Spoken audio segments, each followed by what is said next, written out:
আসসালামু আলাইকুম। প্রিয় বন্ধুরা, আশা করি সবাই ভালো আছেন।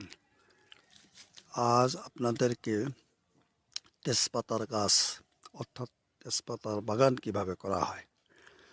দেখুন, তেজপাতার গাছ থেকে কলমের সাহায্যে এইভাবে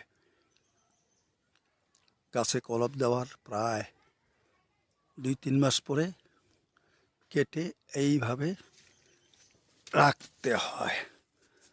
রাখার কিছুদিন পরে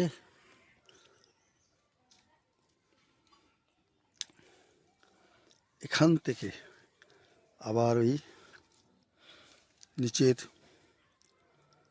ইয়াটাকে সিদ্ধ করে দিয়ে এইখানে দেখুন আবার রাখতে হয়।